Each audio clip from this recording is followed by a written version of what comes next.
इस वीडियो में हम इसको देखते हुए एक क्यूरी बनाएंगे। इससे पहले मैं आप लोगों को थोड़ा ये बता दूं कि कभी कभार हमारे पास जो डेटा होता है वो इस फॉर्म में गिवन होता है। इसको थोड़ा सा हम समझ लेते हैं। ये जो है मेरे पास एक कोर्स का टेबल है और एक फैकल्टी का टेबल है, और ये जो ब्रैकेट्स के अंदर लिखे हुए हैं ये इसके एट्रीब्यूट्स हैं, यानी कि कॉलम्स के नेम है। और ये जैसे ये CID लिखा हुआ है, इसके नीचे ये अंडरलाइन है, इसका मतलब ये इसकी प्राइमरी की है। इसी तरह से फैकल्टी में FID यानी फैकल्टी ID, ये इसकी प्राइमरी की है और बाकी सारे इसके एट्रीब्यूट हैं। आप लोगों को फॉरेन की का कॉन्सेप्ट पता होगा, नहीं तो मैंने इसके ऊपर एक कंप्लीट वीडियो बनाई है, लेकिन ग्रुप बाय तक आते आते आप आई होप सो कि आप लोगों को फॉरेन की का जो कॉन्सेप्ट है कि हम कैसे दो टेबल्स को आपस में लिंक करते हैं वो पता होना ज़रूरी है।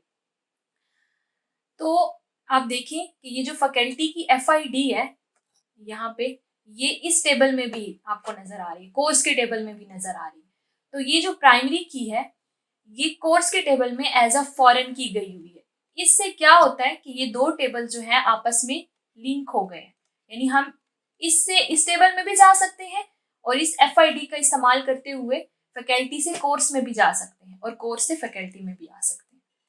इसका मैं अगर आप एक रफ सा स्केच बना लूँ तो ये इस तरह से है कि ये मेरे पास यहाँ पे जो FID है फैकल्टी के टेबल में, और ये समझ लें हमारे पास कोर्स का टेबल है और यहाँ पे भी एक FID है। तो ये वही FID है, यानी कि फैकल्टी ID है जो फैकल्टी के टेबल में है और कोर्स के टेबल, ये दोनों सेम है। इससे क्या होता है कि ये टेबल लिंक हो गया है। इसका जो मैं एक आपको स्केच बना के दे दूं टेबल का, एक डमी डेटा, तो वो कुछ इस तरह से होगा। ये देख रहे हैं आप, मेरे पास एक कोर्स का टेबल है, मेरे पास एक फैकल्टी का टेबल है। आप फैकल्टी के टेबल में देख लें कि एक फैकल्टी IDs है, फैकल्टीज के नेम लिखे हुए हैं और उनका डिपार्टमेंट का नेम भी मैंने आगे लिख दिया। और ये जो फैकल्टी की ID है ये कोर्स के टेबल में भी आपको नजर आ रही होगी यहाँ पे। और ये जो 2 ID है, देखिए ये मैम आयशा की है, तो यहाँ पे ये मैंने 2 लिखा हुआ है और इस तरह से। और इससे क्या हो गया कि ये दोनों टेबल आपस में लिंक हो गए और इसकी जो ये प्राइमरी की है यहाँ पे इसकी फॉरेन की है, ये भी हमें बनानी पड़ेगी। तो अब जरा हम इस सवाल को देखते हैं जिसकी हमने क्यूरी बनानी है। सवाल क्या है हमारे पास, find the faculty member teaching maximum number of courses. मुझे उस फैकल्टी मेंबर के बारे में बताएं जो सबसे ज्यादा कोर्सेज ले रहा है, जो सबसे ज्यादा कोर्सेज पढ़ा रहा है। तो सबसे पहले हम अपना डेटा देख लेते हैं कि हमें किस तरह का डेटा पहले इकट्ठा करना है। मुझे पहले ये पता करना है कि मैक्सिमम नंबर ऑफ कोर्सेज कितने हैं जो कि कोई फैकल्टी पढ़ा रहा है। मैक्सिमम नंबर ऑफ कोर्सेज यानी कि वो जो वैल्यू है ना, मुझे वो बतानी है, मैक्सिमम नंबर ऑफ कोर्सेज जो कोई फैकल्टी पढ़ा रहा है।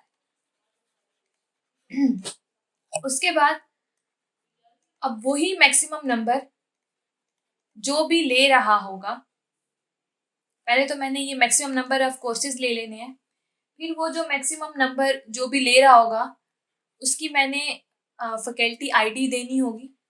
फिर उस फैकल्टी ID को मैंने दूसरे टेबल में भेजना होगा, यानी फैकल्टी ID को मैंने कोर्स के टेबल से फिर क्या करना होगा फैकल्टी के टेबल में, क्योंकि फैकल्टी का जो डेटा है नेम वगैरह वो तो फैकल्टी के टेबल में है और कोर्सेज का पता तो हमें कोर्स के टेबल से चलेगा। तो सबसे पहले हमने मैक्सिमम नंबर ऑफ कोर्सेज देख लेने हैं, फिर हमने वो मैक्सिमम नंबर ऑफ कोर्सेज कौन कौन सी फैकल्टी ले रही है वो देख लेनी है और उसकी ID को पिक कर लेना है यहाँ से। और फिर उस ID को कंडीशन में दे के हमने फैकल्टी की टेबल में डालना है और उससे जो हमारा डेटा है उसको हमने प्रिंट कराना है उस फैकल्टी को। ये चीजें अब हमने करनी है। आई होप कि आप लोगों को समझ आ गई होगी। तो हम अपनी क्यूरी करते हैं कि मैंने एक डमी डेटा बनाया हुआ है कि एक फैकल्टी का टेबल होगा, एक कोर्स का टेबल होगा, किस तरह से हम फॉरेन की को लिखेंगे और मतलब दो टेबल्स को लिंक करेंगे। और ये मेरी क्यूरी है, इसकी ये मैंने बनानी है। मालूम करने हैं जो फैकल्टीज ले रही हैं। तो क्या करूँगी मैं, फैकल्टी को ग्रुप बाय कर दूंगी, नहीं फैकल्टी आईडी को ग्रुप बाय कर दूंगी और उनके जो कोर्स आईडीज़ हैं उनके ऊपर काउंट चला दूंगी। इससे मुझे हर फैकल्टी के कोर्सेज का पता चल जाएगा कि ये फैकल्टी कितने कोर्सेज ले रही है, ये कितने, इस तरह। और अब मैंने उसके बाद फिर मैक्सिमम निकालना होगा। तो सबसे पहले तो मैं फैकल्टी के कोर्सेज निकालूँ ना कि हर फैकल्टी कितने कोर्सेज ले रही है। तो उसके लिए मैं यहाँ पे सेलेक्ट लिख लेती हूँ और मैं यहाँ पे काउंट लगाऊंगी कोर्स आईडी के ऊपर, क्योंकि वो यूनिक है ना, कोर्स आईडी फ्रॉम, और ये मैं सब कोर्स के टेबल में कर रही हूँ। और मैं ग्रुप बाय कर दूंगी फैकल्टी आईडी को। इससे मुझे हर फैकल्टी के कोर्सेज का पता चल जाएगा। यहाँ से मेरे पास बहुत सारी वैल्यूज आ जाएंगी। अगर मैं इस टेबल को देखूँ, जब ये क्यूरी एग्जीक्यूट होगी तो ये कोर्स का जो टेबल है आप इसमें देख सकते हैं कि ये मेरे पास एक फैकल्टी है, ये 111, इसका एक ग्रुप बन जाएगा, 2 का अलग बन जाएगा, 4 का अलग बन जाएगा और 5 का अलग बन जाएगा।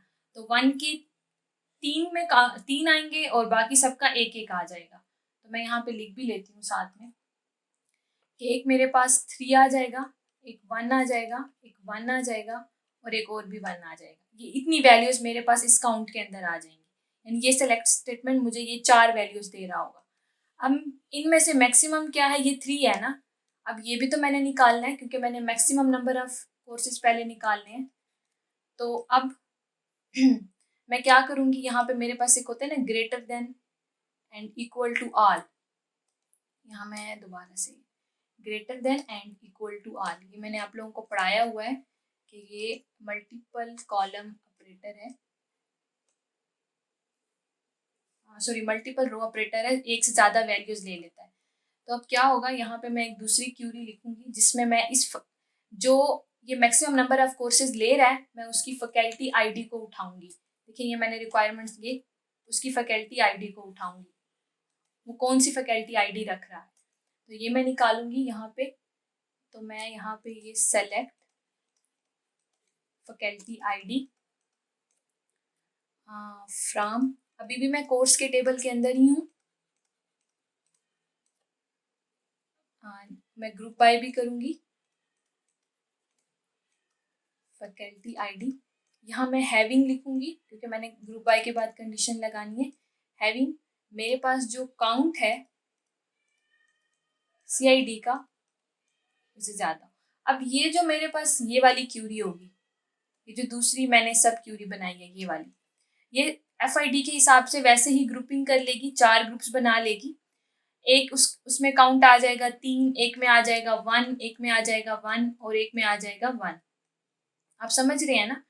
और अब वो इस कंडीशन को देखेगी, ये मुझे ये 4 वैल्यूज दे रहा है, ये भी 4, और ये मल्टीपल रो ऑपरेटर क्या करे, greater than and equal to all, यानी सबसे सारों से बड़ा या बराबर। तो ये देखें ये जो 3 होगा ये इन सबसे बड़ा है और ये 3 जो है वो इसके इक्वल भी आ रहा है। तो ये काउंट के अंदर ये 3 को सेलेक्ट कर लेगी और इस 3 की जो फैकल्टी आईडी है वो मुझे मिल जाएगी। और ये 3 अगर मैं यहाँ पे आप लोगों को दिखाऊं तो ये फैकल्टी आईडी 1 रखता है क्योंकि इस ग्रुप के अंदर ये 3 आ रहे हैं ना। तो यहाँ पे मेरे पास ये फैकल्टी आईडी 1 आ जाएगी। अब यहाँ तक मेरी क्यूरी चल गई। मैं साथ साथ आप लोगों को एग्जीक्यूशन भी बता रही हूँ। अब मेरे पास जो फाइनल होगा कि मैं इस फैकल्टी आईडी जो मैंने कोर्स से ली है उसको फैकल्टी आईडी जो फैकल्टी का टेबल है वहाँ से बराबर करूँगी और फिर उस फैकल्टी का डेटा प्रिंट कराऊंगी, क्योंकि फैकल्टी का जो डेटा है वो फैकल्टी के टेबल में है सारा, उसका नेम, उसका डिपार्टमेंट नेम, ये सारा। तो अब मैं फाइनल क्यूरी लिखूंगी, यहाँ पे सेलेक्ट स्टार लिख देती हूँ जिससे सारा डेटा प्रिंट हो जाएगा और मैं यहाँ पे फैकल्टी लिखूंगी। अब अपने ये ख्याल करना है कि जब हम दो अलग अलग टेबल को आपस में सब क्यूरीज में कर रहे होते हैं तो कंडीशन में वो ही कॉलम लिखते हैं जो दोनों में सेम होता है। और यहाँ पे सेम कॉलम क्या है, फैकल्टी आईडी है, ये देख लें, क्योंकि वो उसकी प्राइमरी की वहाँ फॉरेन की बन के गई हुई है। तो हमने यही करना है कि उसका सारा डेटा प्रिंट करा दें जिसकी फैकल्टी आईडी वेयर सॉरी यहाँ पे फैकल्टी आईडी लिखना है, ये फैकल्टी आईडी इसके बराबर हो। तो इससे मुझे मैक्सिमम नंबर ऑफ कोर्सेज जो फैकल्टी ले रहा है उसका पता चल जाएगा। एक तरीका ये है बनाने का, ठीक है, एक तरीका ये है। इस क्यूरी को करने का एक और तरीका भी है। वैसे मैंने आपको सारी साथ साथ एग्जीक्यूशन भी बताई है, आप लोग, आई होप कि आप लोगों को क्लियर हुआ होगा। हम इसी क्यूरी को एक सेकंड मेथड से करते हैं। उसमें हम क्या करेंगे, हम टॉप का यूज करेंगे और ऑर्डर बाय का, और फिर वो जो हम मल्टीपल रो ऑपरेटर यूज करें ना, मल्टीपल रो ऑपरेटर्स, वो नहीं करेंगे। मैंने आपको टॉप की वीडियो में बताया था कि ये टॉप बड़ा कमाल का है।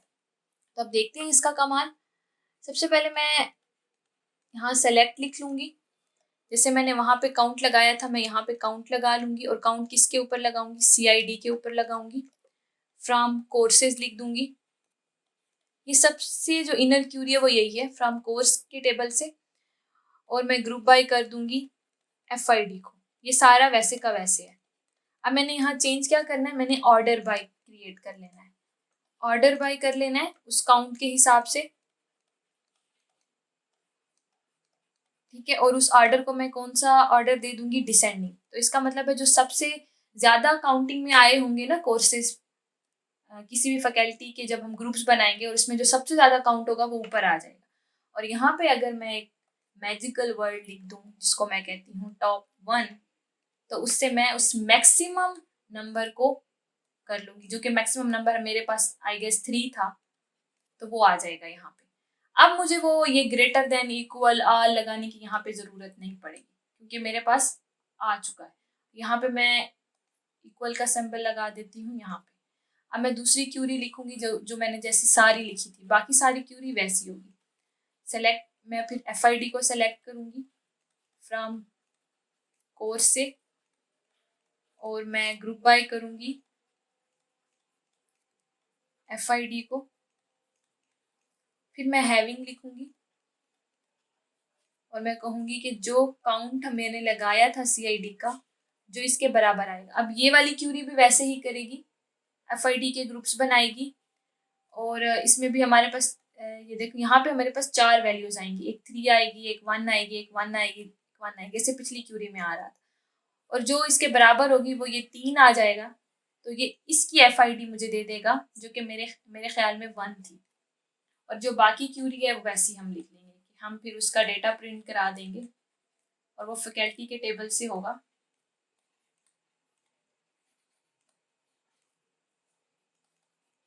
ये हो गया। और यहाँ हम वेयर के अंदर कंडीशन दे देंगे, जो फैकल्टी ID है वो इसके बराबर हो। आई होप कि आप लोगों को ये क्यूरी समझ आएगी। थोड़ी सी कॉम्प्लेक्स क्यूरी थी, बट एक लॉजिक बन रहा था। आप जब भी कोई भी क्यूरी करने लगे तो आप हमेशा ये इस तरह का डेटा क्रिएट करें कि मुझे क्या चाहिए क्या चाहिए, इस तरह सारा लिख लें और फिर उसी के हिसाब से अपनी क्यूरीज बनाते जाएं। आपको बहुत मदद होगी। अब हम ना इसी जो मैंने सारी क्यूरी आपको करके दिखाई है ना, मैं ना इसको SQL के ऊपर आपको करके दिखाती हूँ कि वाकई क्या मुझे ये डेटा दे रही है। तो हम अपने SQL सर्वर में जाते हैं।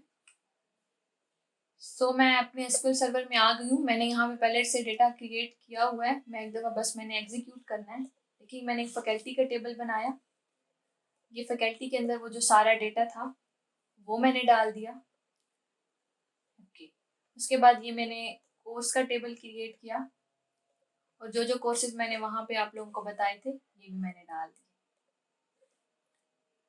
ठीक है, अब मैं ना दोनों टेबल्स को प्रिंट करा के आप लोगों को दिखा देती हूँ। ये बस आप ना ये चीज़ देख लें कि ये जो मैंने कोर्स को फैकल्टी से लिंक किया था वो ये फॉरेन की मैंने बनाई थी उस फैकल्टी ID की, बस बाकी सारा सेम ही है प्रोसेस। तो ये बन गई मेरे पास टेबल। मैं आप लोगों को टेबल्स दिखा देती हूँ। यहाँ पे ये आ गए मेरे पास टेबल। अब देखिए ये मेरे पास फैकल्टी का टेबल है, ठीक है, और उनके आगे डिपार्टमेंट्स के नेम भी लिखे हुए हैं। यहाँ पे मैंने कोर्सेज लिखे हुए हैं, कोर्सेज के क्रेडिट्स आर लिखे हुए हैं, और ये जो फैकल्टी जो जो कोर्स पढ़ा रही है। और यहाँ पे आप देखेंगे कैलकुलस, लीनियर अलजेब्रा, प्रोबेबिलिटी के 111 फैकल्टी ID पढ़ा रही है। अब जो क्यूरी मैंने बतानी है कि कौन सी फैकल्टी सबसे मैक्सिमम कोर्सेज पढ़ा रही है, तो मैंने उसकी क्यूरी यहाँ पे आपको लिख के बताई थी। ठीक है, तो यहाँ पे इक्वल था। अब देखिए ये मेरे पास सबसे मिनिमम है, सबसे इनर क्यूरी है। ठीक है, जिसमें मैं ग्रुप बाय करके FID करी थी, जो पहली क्यूरी मैंने पढ़ाई थी, और मैंने काउंट लगाया कोर्स के टेबल पे। ये मुझे 4 वैल्यूज दे देगा। फिर उनमें से जो सबसे ज्यादा है वो ये ले लेगा और उस फैकल्टी आईडी को पिक कर लेगा और वही फैकल्टी आईडी का डेटा दे देगा। अगर हमने कोर्सेज के टेबल में देखें तो ये फैकल्टी आईडी भी कैलकुलस पढ़ा रही है, ये लीनियर अलजेब्रा पढ़ा रही है और प्रोबेबिलिटी, यानी 1 1 1, और बाकी ना एक एक फैकल्टी आईडी है जो एक एक कोर्स पढ़ा रही है। तो ये 1 जो है, अगर आप देखें तो ये फैकल्टी के टेबल में ये सर सईद है। तो मेरी इस क्यूरी से मुझे इनका डेटा जो है वो प्रिंट होना चाहिए। तो मैं इस क्यूरी को एग्जीक्यूट करती हूँ। ये देखें सर सईदा।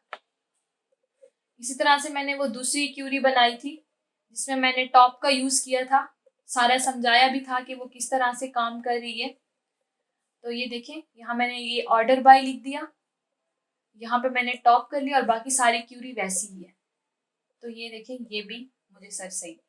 तो दोनों क्यूरीज बिल्कुल सही काम कर रही है। अब ना अगर ऐसा हो जाए, अब तक ये क्यूरीज बिल्कुल ठीक थी, ये क्यूरी ना 90% ठीक है, 10% ठीक नहीं है। अगर ऐसा हो कि 2 फैकल्टी हो, 3 फैकल्टीज हो जो मैक्सिमम नंबर ऑफ कोर्सेज पढ़ा रहे हो, सिर्फ सर सईद नहीं है, एक और भी टीचर हो, इंस्ट्रक्टर हो जो मैक्सिमम नंबर ऑफ कोर्सेज पढ़ा रहे हो जितने सर सईद पढ़ा रहे हैं, फिर क्या होगा? तो हम जरा, मैं अपना डेटा यहाँ पे ना आपको प्रिंट कराती हूँ। यानी कि मेरे पास ये कोर्स का टेबल था ना, इसमें बाकी सारे जितने भी फैकल्टी थे वो एक एक पढ़ा रहे थे, लेकिन ये 1 मुझे 3 दफ़ा नजर आया। तो मैं एक फैकल्टी को 2 कोर्सेज और दे देती हूँ। मैं इंसर्ट कर देती हूँ डेटा। अब देखिए मैं ना यहाँ पे ना आपको कोर्स प्रिंट करा के दिखाती हूँ। ये देखिए मेरे पास जो 2 फैकल्टी है वो भी उतने कोर्स पढ़ा रही है और फैकल्टी ID 1 जिसकी है वो भी 3 कोर्स पढ़ा रही है। क्या अब ये क्यूरी रन होगी? ये वाली नहीं होगी। क्यों? क्योंकि ये मोर देन 1 वैल्यू, यानी कहीं पे हमने सिंगल ऑपरेटर का इस्तेमाल किया था, तो वो हमने यहाँ किया था, यहाँ। तो इस क्यूरी को 100% करेक्ट करने के लिए हमें यहाँ पे इन लगाना होगा। जब हम इन लगाएंगे तो यहाँ पे ना वो सारी फैकल्टी आईडीज आ जाएंगी जो मैक्सिमम नंबर ऑफ कोर्सेज ले रही हैं। जैसे यहाँ पे 1 भी आएगा और 2 भी आएगा, और वो 1 और 2 दोनों का डेटा ले लेगा। इन इक्वल टू होता है लेकिन मोर देन 1 वैल्यूज होता है ना। तो देखिए अब जब हम इसको प्रिंट कराएंगे तो फैकल्टी ID 2 मेरे पास कौन सी है, मैं आपको यहाँ दिखा देती हूँ। Faculty ID 2 and faculty ID 1। ये देखिए फैकल्टी ID 2 जो है ये मैम आयशा है। सर सईद तो आ रहे थे ना पहले भी, तो ये 3 कोर्सेज पढ़ा रही हैं, सर सईद भी 3 कोर्सेज पढ़ा रहे हैं।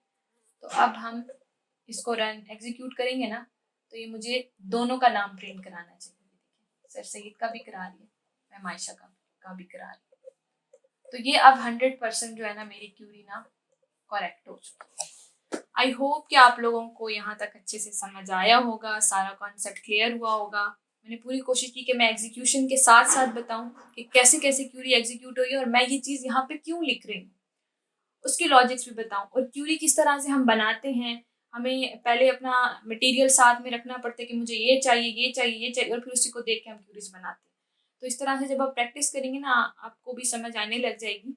तो प्रैक्टिस करते रहिए, पढ़ते रहिए, मेहनत करते रहिए। इस वीडियो में बस इतना ही। अपना बहुत ख्याल रखिएगा।